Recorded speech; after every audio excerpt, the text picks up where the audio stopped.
আন্তর্জাতিক অপরাধ ট্রাইব্যুনাল আজকে জানতে চেয়েছে যে গ্রেপ্তারি পরোয়ানা জারির পরে ওবায়দুল কাদের ৩ মাস কিভাবে বাংলাদেশে লুকিয়েছিল আপনাদের কাছে জানতে চেয়েছে। আপনারা বলবেন যে আপনারা কি জানতেন না যে তিনি ৩ মাস লুকিয়েছিলেন? উনি কোন থেকে জানলো যে ৩ মাস বাংলাদেশে লুকিয়েছিল? আমরা তো জানি না। আমরা যদি তারে জানতাম আমরা অবশ্যই ধরে ফেলতাম। যদি এর আগে ওই খবরটা ওনারা আমাদের দিতে পারতো যে উনি ওই জায়গায় লুকিয়ে আছে, আমরা অবশ্যই তারা ধরে ফেলতাম। এখন পরিস্থিতিটা কি, আপনি কি রিপোর্ট পেয়েছেন এবং আপনার অবজারভেশনটা কি, যে সবকিছু ঠিকঠাক মতো চলছে কিনা, অথবা ঘাটতি আছে, মনোবলের ঝামেলা যেটা ছিল সেই সমস্যাগুলো সমাধান হয়েছে কিনা, আর যারা বিভিন্ন জায়গায় এখনো জয়েন করেননি এবং পালিয়ে আছেন তাদের বিচারের ব্যাপারে কোনো আলোচনা হয়েছে কিনা? যারা পালিয়ে আছে আমি তাদের আগে আপনাদের বলছি যে তারা আমাদের খানায় এখন ক্রিমিনাল, তাদের যেই কোনোভাবে পাওয়া হলে তাদের ধরা হবে। আপনারা যদি তারে খবর দিতে পারেন আমরা তাদের ধরে ফেলবো। ডিএজি সাহেব এখানে আছে, র্যাবের ডিজি আছে, অন্যান্যরা আছে, কমিশনার সাহেব আছে, তাদের ক্ষেত্রে এটা হলো আমাদের একটা ডিসিশন। আরেকটা প্রশ্ন কি করছিলেন যে স্যার আইন শৃঙ্খলা পরিস্থিতিটা এখন কেমন, এটা কি? আরেকটা পুলিশের মনোবলের কথা বলছিলেন আপনি। আরেকটা জিনিসে আগের যে মনোবল ছিল এখন কি মনোবল চেঞ্জ হয়েছে না? আপনার কাছে কি মনে হয়? অনেক চেঞ্জ হয়েছে, তাদের মনোবল কিন্তু আগের থেকে অনেক বাড়ছে এবং এটা আস্তে আস্তে বাড়বে। একটা ঘটনা ঘটার পরে এটা তো আমাদের কাছে এমন কোনো কিছু নাই যে 2 দিনে আমি এটা চেঞ্জ করে ফেলবো। এটা তো সময় লাগবে। একটা ধরেন যে একটা ঝড় হয়ে গেলে এই ঝড়ের থেকে ঘর বাড়ি রিপেয়ার করতে সময় নেয় না, তা আমাদের তো কিছু আপনারা সময় দিতে হবে। মানে এখন আপনারা যতটুকু সময় ভাবতেছেন কিন্তু আমাদের কাছে সময়টা মনে হয় সময়টা কম, এই জন্য আমাদের একটু বেশি সময় লাগতেছে। কিন্তু আপনারা আবার অনেক সময় অযোগ্য হয়ে যাচ্ছেন যে না এই তাড়াতাড়ি এই হচ্ছে না, কিন্তু উন্নতি তো হচ্ছে।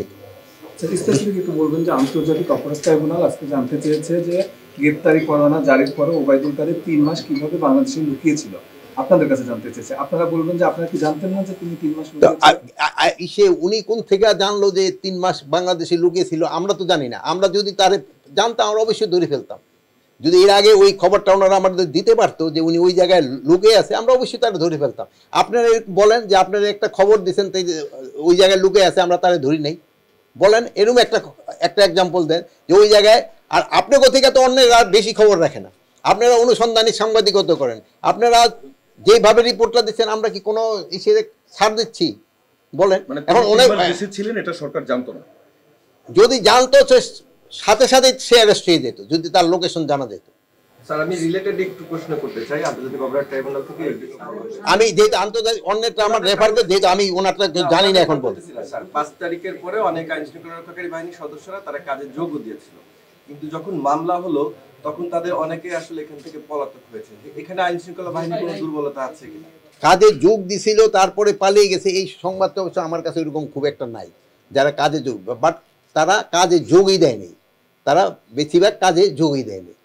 যেমন ধরেন আপনি দেখেন এই আগে সরকারের যে প্রাইম মিনিস্টার ছিল ওনার আত্মীয় স্বজনের 16টা এমপি ছিল, উনি কিন্তু আগে সবকটারই ভাগাই দিছে, সবকটারই কিন্তু উনি আগে ভাগাই দিছে। মানে ওইরকম তো এই দিক ক্ষেত্রে হয়েছে, এরা আগেই চলে গেছে, এরা তো বুঝতে পারছে যে আমরা তো ধরা খেয়ে যাবো। স্যার শেখ হাসিনাকে ফিরে আনার বিষয়ে ইন্টারপোলের সাথে যে পদক্ষেপ নেওয়া হয়েছে সেটি কি পদক্ষেপ নেওয়া হয়েছে? ইন্টারপোলে তো আমরা লিখছি, ইন্টারপোলের ক্ষেত্রে আমরা তাদের এই আইজি সাহেব থাকলে আরো আপনার ভালোভাবে বলতে পারতো, আমরা কিন্তু তাদের অলরেডি আবার রিমাইন্ডার দিয়েছি, যেহেতু এটা একটা পাবলিশ হতে হয়, যেটা এখনো পাবলিশ হয়নি, আমরা কিন্তু তাদের টাইম টু টাইম অবহিত করতেছি যে এটা তাড়াতাড়ি তোমরা পাবলিশ করো। ইন্টারপোলকে টাইম টু টাইম আপনারা অবহিত করতেছে, যেটা আমরা তো অলরেডি পাঠিয়ে দিছি। স্যার একটু বলবেন, আপনারা বারবার বলছেন এই যে গায়েবানা মামলা, যারা আসলে জায়গায় ছিল না, স্পটে ছিল না, বিদেশে ছিল, আমি নিজে এখন কাজ করছি সেটা নিয়ে, অনেক ডিসেম্বর থেকে তারা বিদেশে, তারা 5 আগস্টের মামলায় পড়েছে। আপনারা বলছেন যে কিছু হবে না, কিন্তু তারা তো ফেরারি, তারা দেশে আসতে পারছে না, যারা দেশে আছে তারা লুকিয়ে আছে। আপনারা কিভাবে আশ্বস্ত করবেন যে আপনারা সুস্থভাবে চলাফেরা করলে কিছু হবে না? এরা তো দিন শেষে ভুক্তভোগী। শোনো, আমরা আপনাদের মাধ্যমে আবার আজকেও আশ্বস্ত করতে চাই, যেটা আমরা এটা কিন্তু আপনাদের মিডিয়া দিছি, একটা বিজ্ঞপ্তি আকারেও আমরা কিন্তু এটা দিছি। প্রথমে এইভাবে আমার পিয়ারও আছে না এখানে, না বিজ্ঞপ্তি আকারেও দিছি, এটা নিয়ে কিন্তু আজকে অনেকবার আলাপ হয়েছে। এখন এটা আপনারাও আশ্বস্ত করেন, আমরাও আশ্বস্ত করি যে যারা দোষী না তাদের কোনো কিছুই হবে না।